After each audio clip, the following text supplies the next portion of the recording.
लाल छितपाल छत्रसाल महाबाहुबली, कहाँ लो बखान करो तेरी कलवार को। प्रतिभट कटक कटीले केती, काटी काटी काली कासी के लेके कले देती काल को।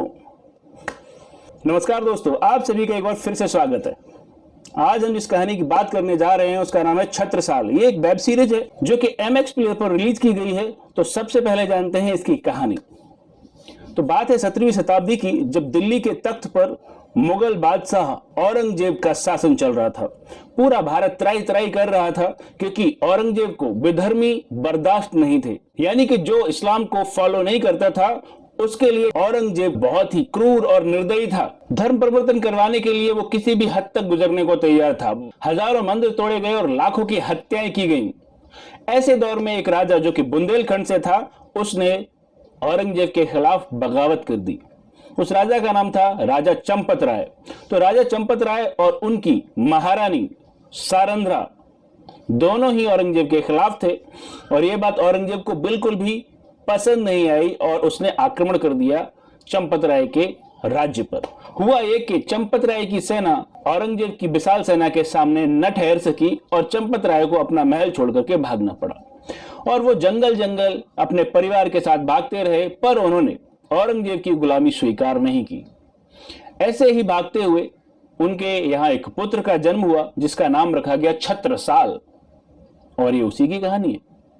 जब छत्रसाल करीब 12 साल का था, उस समय मुगल सेना से लड़ते हुए महाराज चंपत राय और रानी सारंधा की मौत हो गई और छत्रसाल ने एक कसम ले ली कि कैसे भी करके प्रतिशोध लेकर के रहेगा, औरंगजेब को जरूर हराएगा। तो कहानी इसी बारे में है कि क्या छत्रसाल औरंगजेब को हरा पाएगा, जो कि औरंगजेब उस समय बहुत ही शक्तिशाली था, एक बहुत बड़ी सेना का मालिक था, सारे संसाधन उसके पास थे। और दूसरी ओर छत्रसाल जिसके के रहने के भी ठिकाने नहीं थे, सेना वगैरह तो छोड़ ही दीजिए। तो क्या हुआ होगा? क्या छत्रसाल ने औरंगजेब से बदला ले पाया होगा या फिर औरंगजेब ने छत्रसाल को ढूंढ करके उसकी हत्या कर दी होगी? ये सारी बातें जानना बहुत ही इंटरेस्टिंग है, बहुत ही मनोरंजक है। तो अब जानते हैं कि इस कहानी के मुख्य पात्र कौन है, कलाकारों ने कैसी एक्टिंग की है, डायरेक्टर कौन है, कैसा है डायरेक्शन, आदि आदि, ये सारी बातें। तो सबसे पहले पॉजिटिव पॉइंट्स की बात करते हैं। इस वेब सीरीज में जबरदस्त एक्टिंग देखने को मिलेगी आपको। दो मुख्य कलाकार हैं इसमें, नीना गुप्ता जिन्होंने नरेटर की भूमिका निभाई है, यानी कि वो सारी कहानी बोल करके बताती हैं और वो बहुत जमी है नरेटर की भूमिका में। दूसरी ओर है औरंगजेब का रोल निभाने वाले आशुतोष राणा।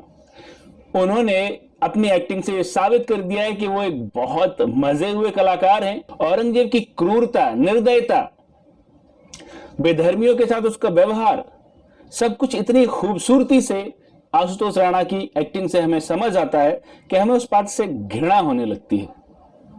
और यही सफलता होती है अभिनय की कि यदि कोई नेगेटिव कैरेक्टर प्ले कर रहा है तो उससे आपको नफरत हो जाए, आप उसे चिढ़ने लगे। और ऐसा इस सीरीज में होता है इस औरंगजेब के पात्र के साथ। तो औरंगजेब के सामने डट करके खड़े हुए छत्रसाल, जिनका रोल निभाया है जतिन गुलाटी ने, और उनकी एक्टिंग भी जबरदस्त है। वो इस रोल में जमे हैं और देखा जाए तो छत्रसाल का जो कैरेक्टर है वो उन्होंने साकार कर दिया है हमारे सामने। छत्रसाल की पत्नी का रोल निभाया है वैभवी सांडिल्य ने। वो बहुत खूबसूरत लगी हैं और जितना भी समय उनको पर्दे पर मिला है अच्छी एक्टिंग की है। इसके अलावा कुछ और नाम हैं जिनको मेंशन करना जरूरी है। मनीष बाधवा, मनमोहन तिवारी, रुद्र सोनी, अनुष्का लोहार, और इसको डायरेक्ट किया गया है आनंदी चतुर्वेदी के द्वारा। इसमें एक और कलाकार जो कि मुझे बहुत अच्छा लगा, उसका नाम है धुरमंगद, पर वो किस एक्टर ने निभाया है वो मुझे नहीं पता चल सका, क्योंकि जब भी इस वेब सीरीज के बारे में आप इंटरनेट पर सर्च करते हैं बहुत ही कम जानकारी मिलती है। दूसरा पॉजिटिव पॉइंट है इसकी कहानी। ऐतिहासिक पृष्ठभूमि पर यह कहानी लिखी गई है और इतना ज्यादा मौका है इसमें कि एक लाजवाब वेब सीरीज बन सकती है, एक बहुत भव्य फिल्म बन सकती है। तो कहानी इसका एक बहुत ही इंपॉर्टेंट पार्ट है। अब बात करते हैं नेगेटिव्स की। तो जो पहला नेगेटिव निकल के सामने आता है, जो कि इस पूरी वेब सीरीज को खराब करने के लिए काफी है, वो है इसकी प्रोडक्शन वैल्यू, यानी कि रुपए बहुत ही कम खर्च किए गए हैं। जब हम इसको देखते हैं तो हमें बार बार महसूस होता है कि जैसे कि कोई रामलीला या कोई नाटक परफॉर्म किया जाता है लोकल कलाकारों के द्वारा, जिनके पास ज्यादा संसाधन नहीं होते और वो अपनी एक्टिंग और डायलॉग डिलीवरी के द्वारा ही हमें समझाते हैं कि वो क्या कहानी कह रहे हैं। कुछ कुछ वैसे ही लगता है इस वेब सीरीज को देखते हुए। अब सोचिए, लड़ाई हो रही है औरंगजेब की सेना और छत्रसाल की सेना के बीच में, और पता चलेगा आपको 5 सैनिक इधर है 5 सैनिक इधर है, मतलब 10 सैनिक के द्वारा आप इतना बड़ा युद्ध दिखा रहे हो। ऐसे जो महल खड़े हैं तो साफ दिखाई देता है कि कपड़े से बनाए हुए हैं। ज्यादातर जो बीएफएक्स यूज किया गया है वो किसी काम नहीं आता। यानी कि सीधी सी बात है, बार बार हमें एक ही चीज नजर आती है कि इतनी कंजूसी क्यों की गई है। जब इतनी बेहतर कहानी थी तो कुछ और बेहतर प्रकार से कही जा सकती थी। जैसे कि शुरुआत में जो आपने कविता सुनी वो कवि भूषण के द्वारा लिखी गई है और वीर रस का प्रभावशाली वर्णन है उसमें। यानी कि सुनकर ही आपके रगों में खून दौड़ने लग जाएगा, आपको जोश आ जाएगा। लेकिन वो सारा जोश इस वेब सीरीज को देखते समय नहीं आ पाता। एक और कमी है इसकी, वो है पुअर बैकग्राउंड म्यूजिक। जैसे कि मैंने कहा कि कवि भूषण के द्वारा लिखी गई कई कविताएं हैं छत्रसाल के ऊपर, अगर उनको उपयोग करते, जो कि उन्होंने किया भी है, पर उतने प्रभावशाली तरीके से नहीं किया जा सका, तो बैकग्राउंड म्यूजिक भी हमें उतना प्रभावित नहीं कर पाता है। इसके अलावा एक और पात्र है जिनको कहीं ट्रेलर में नहीं दिखाया गया, नई कहानी में कोई अलग से जिक्र आता है, लेकिन उनकी एक्टिंग ने बहुत प्रभावित किया और उस कैरेक्टर का नाम है स्वामी प्राणनाथ। और जब उनकी एंट्री होती है तो कहानी थोड़ा सा अलग ही मोड़ ले जाती है। यानी कि एक वीर रस की कहानी भक्ति की ओर चली जाती है। तो एक पॉजिटिव पॉइंट भी है इसमें, गुरु और शिष्य का जो रिश्ता दिखाया गया वो बहुत बेहतरीन दिखाया गया है।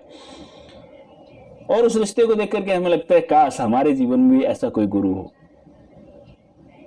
तो जैसे कि मैंने कहा, कुछ खासियत है इसकी, लेकिन कमियां ज्यादा हैं। यानी कि जो प्रस्तुतिकरण है वो उतना बेहतर नहीं है। यहाँ डायरेक्टर की भी एक कमी नजर आती है कि कहानी को 20 एपिसोड तक खींच दिया गया है, जो कि 40 से 50 मिनट के हैं। ये कहानी 12 से 14 एपिसोड में बहुत अच्छे से कही जा सकती थी और बहुत प्रभावशाली बन जाती। और ये जो बजट एक्स्ट्रा गया है 10 एपिसोड का, वो बजट अगर मात्र 10 एपिसोड में लगा दिया जाता तो शायद और बेहतर कहानी बन सकती।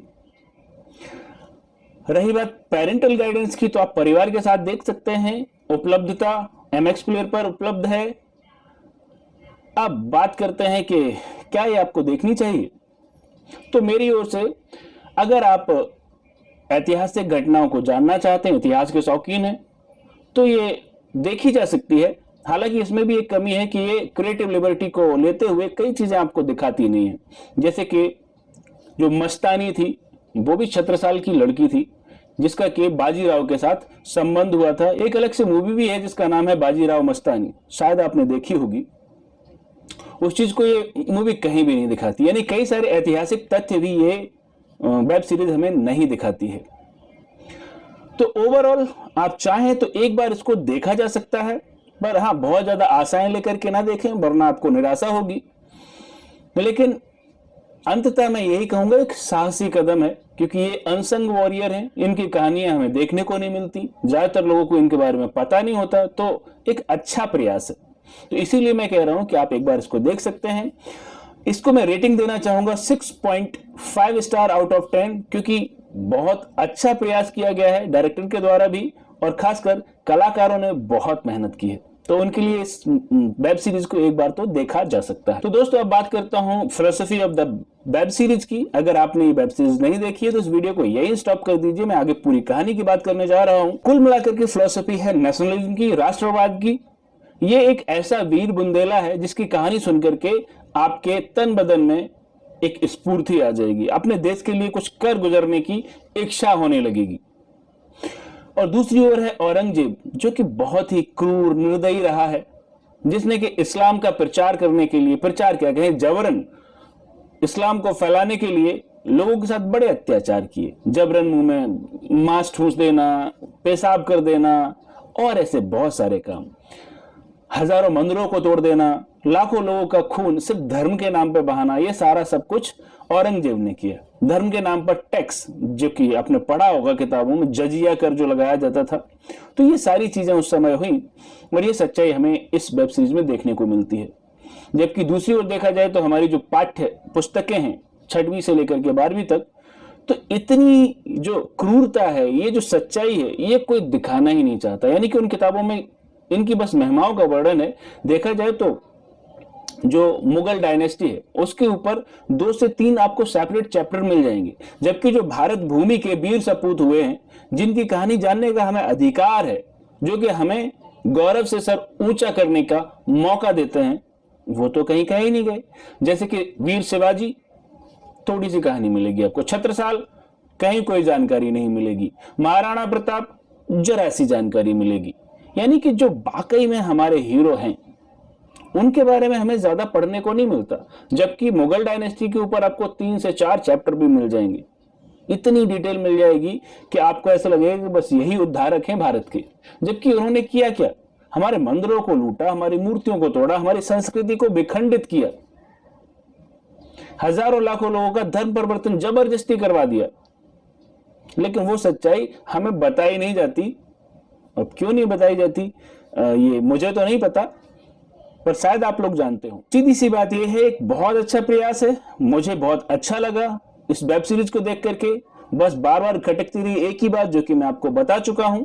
अगर आपने ये वेब सीरीज देख ली है तो अपने विचारों को जरूर कमेंट बॉक्स में लिखें। और अगर ये वीडियो आपको थोड़ा सा भी अच्छा लगा है तो निवेदन है कि इसको लाइक करिए और कम से कम इस चैनल को जरूर ज्वाइन कर लीजिए, ताकि मैं ऐसे और वीडियो लाता रहूं। तो दोस्तों, अपना ख्याल रखिए, फिर मिलेंगे किसी और मूवी के रिव्यू में। तब तक के लिए नमस्कार।